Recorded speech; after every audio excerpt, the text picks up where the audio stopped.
You did everything right. You maxed your 401k every year, watched the balance climb, followed every rule HR ever handed you.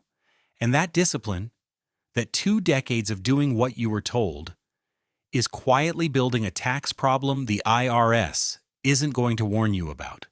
Past a certain balance in age, every dollar you add to a traditional 401k is a dollar the government will eventually force back out at a higher rate than you put it in. Not maybe.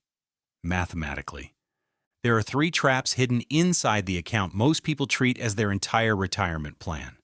A fee drain eating your compounding right now, an RMD tax bomb waiting at 73, and a liquidity cage that can force you back to work even when you have 7 figures saved.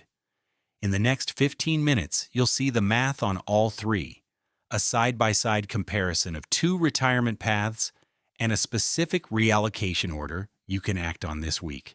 Welcome to Mr.Greenvestor. If this math is new to you, subscribe before you keep watching. YouTube won't always put this content in front of you, and one share could save someone you know from a 6-figure tax mistake they don't see coming. Start here, because this one is happening right now inside your account. According to a Government Accountability Office survey, roughly 41% of 401k participants don't know they're paying fees at all. They log in, see the number going up, and assume everything's fine. The fees come out silently, deducted from your returns before you ever see them. Here's what that actually costs. 2 people both contribute $10,000 a year for 30 years, both earning 7% annually. One pays 0.5% in total annual fees. The other pays 1.5%. That 1% difference produces a gap of roughly $190,000 at retirement. Not lost to a bad market, lost to the plan itself. And you never saw a single dollar leave. Now layer in a tax problem underneath that fee problem.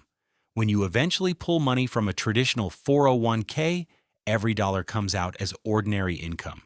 That means 22%, 24%, maybe 32%, depending on your total income that year. But if you held those same investments in a taxable brokerage account, long-term capital gains get taxed at 15% for most earners. The 401k's tax advantage is real on the way in.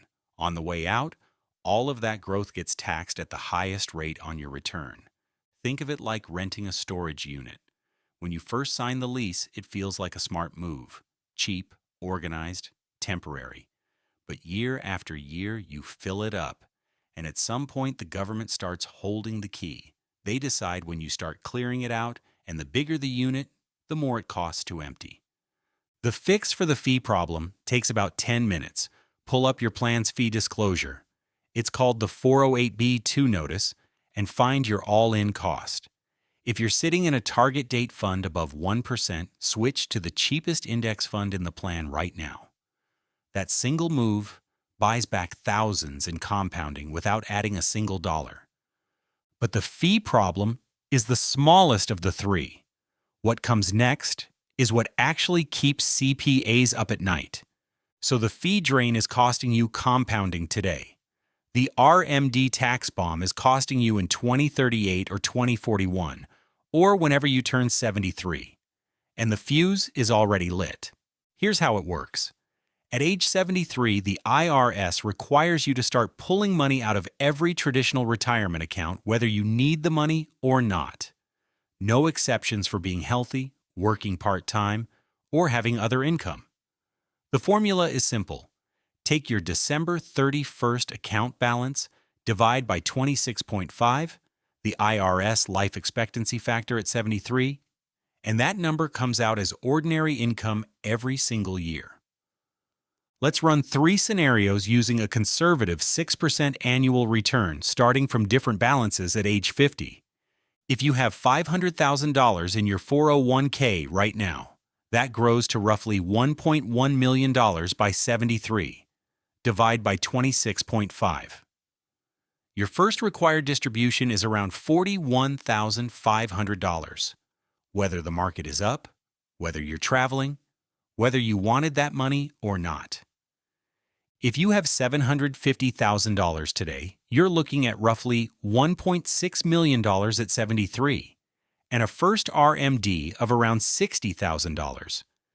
If you have $1 million today, the account grows to roughly $2.1 million, and that first forced withdrawal lands around $79,000. Now add Social Security. Say you're collecting $40,000 a year in benefits. A reasonable number for someone who earned a decent salary across a long career. When your combined income crosses certain thresholds, up to 85% of those Social Security benefits become taxable. So that $40,000 check is suddenly contributing $34,000 to your taxable income. Stack that on top of your RMD, and you're pushing $100,000 to $150,000 in taxable income before you've spent a dollar on anything you actually wanted to do. And then Medicare enters the picture. This is where the cascade gets expensive. For 2026, IRMA. The income-related monthly adjustment amount kicks in at $106,000 for single filers. Cross that line, and your Medicare Part B and Part D premiums jump by hundreds of dollars a month. Here's the part that catches people off guard. IRMA has a 2-year look back. A big RMD year in 2038 affects what you pay for Medicare coverage in 2040. You can't unring that bell once the distribution posts. One account, 3 separate tax consequences: higher ordinary income, more Social Security taxed, higher Medicare premiums, and all of it triggered automatically by the account you spent decades faithfully filling. Now here's the part that should genuinely frustrate you. If you contributed to that 401k while you were in the 22% bracket, which describes most disciplined mid-career savers, and you're pulling money out in the 32% bracket because your RMDs and Social Security stack your income that high, that was never tax deferral. That was a tax increase on layaway. You handed the IRS a bigger bill and just agreed to pay it later. Congress actually acknowledged this problem, quietly, in Secure 2.0. Starting January 1st, 2026, if you're over 50 and earned more than $150,000 last year, your catch-up contributions to a 401k must go into a Roth account. After-tax money in, tax-free money out, no RMDs ever. The government ran the same math we just ran, realized that high earners stacking traditional pre-tax contributions for another decade were building a future tax problem, and mandated the fix. They didn't announce it at a press conference. They buried it in a 400-page bill. But the signal is clear. The default advice, max your 401k full stop, was written when average retirement balances were genuinely small, and the RMD math barely mattered. It hasn't been updated for the reality of someone who has actually saved diligently for 20 years and is now looking at a 7-figure account growing toward a forced distribution that lands them in a higher bracket than they ever worked in. The tax problem is real. But there's a third trap that hits even earlier, and it's the one that sends people back to work even when the balance looks fine. Here's the trap nobody models until they're already in it. Every dollar above the employer match that goes into a traditional 401k, before you've built any accessible savings outside of it, is a dollar locked behind a 10% early withdrawal penalty plus ordinary income tax until you turn 59 and a half. You can see the number. You just can't touch it without paying a steep price to do so. Consider someone like Diane. 19 years as a software product manager, methodical, never missed a contribution. By the time she turned 52, she had $1.17 million sitting in her traditional 401k. She also had $11,000 in a savings account. When her company was acquired and her role was eliminated, she had an 8-month severance runway. After that, nothing she could access without triggering the penalty. She didn't go back to work because she lacked the money. On paper, she was a millionaire. She went back because the architecture of how that money was stored made it functionally impossible to live on without a significant tax hit on every dollar she needed. The account balance looked like security. The account structure was a cage. This is the distinction that doesn't appear on any 401k brochure. A taxable brokerage isn't a retirement account. It's a pre-retirement account.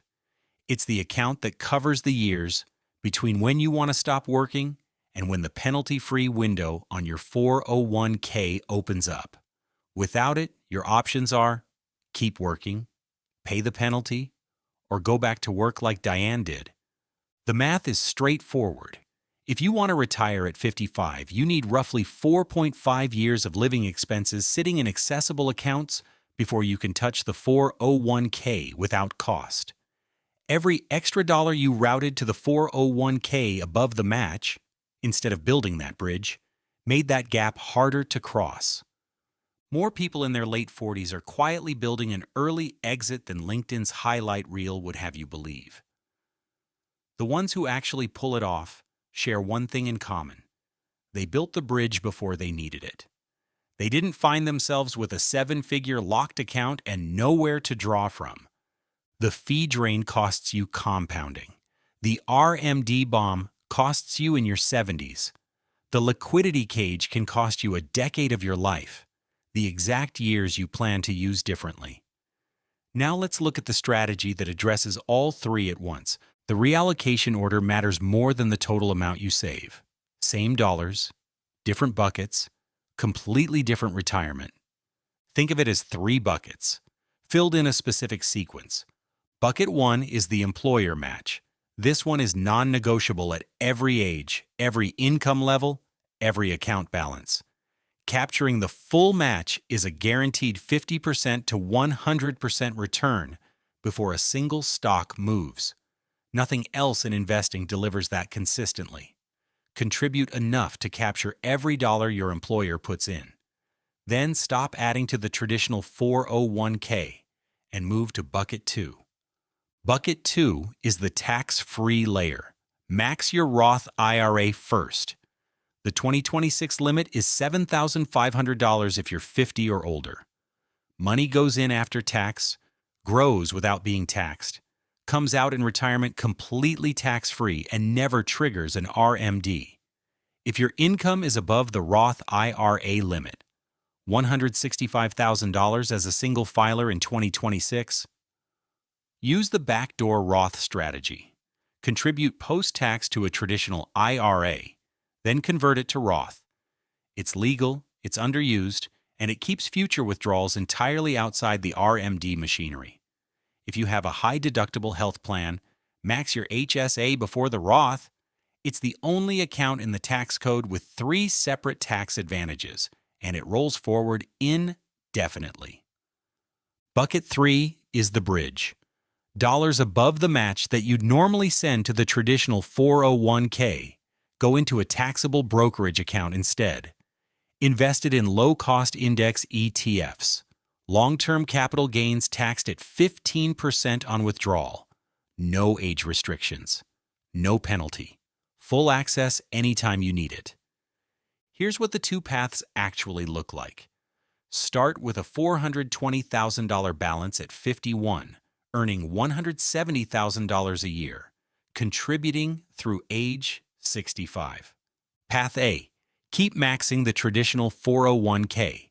At 65, you have roughly $1.9 million in one pre-tax account. The first RMD at 73 lands around $71,600. Stack Social Security on top, IRMA triggers, 85% of your benefits become taxable, and you have no accessible bridge if you want to stop working before 59 and a half. The discipline was real. The outcome is a tax problem you spent 30 years building. Path B, capture the match, max the Roth and HSA, redirect the rest to a taxable brokerage. At 65, you have roughly $1.1 million in the traditional account, $350,000 in Roth, and $210,000 in taxable. First RMD at 73 drops to around $41,500. You stay below the IRMAA threshold. You draw from Roth and the brokerage without triggering additional ordinary income. You have the bridge, the flexibility, and the early exit option. Same savings discipline. Same total dollars contributed. The only variable is where the money went. The sequence to follow: capture the full match first, then max the HSA if you qualify, then max the Roth IRA or backdoor Roth, then look at your 401k trajectory.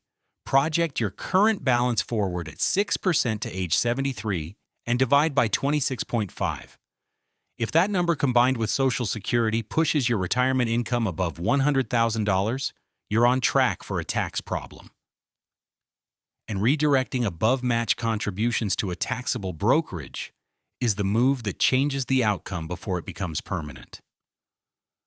The goal was never the biggest 401k balance. It's the most flexible, tax-diversified set of accounts you can build across the next 2 decades. The goal isn't the biggest 401k balance you can build, it's the most tax-diversified, accessible combination of accounts you can engineer across the next 20 years. Because where the money sits determines what it costs you to use it. This week, do 3 things. Look up your all-in 401k fee using your plan's fee disclosure. Project your balance to age 73 by growing it at 6% and dividing by 26.5. And if you don't have a taxable brokerage account, open one. Most people who watch this will do nothing. The ones who act are the ones who retire on their own schedule instead of the IRS's.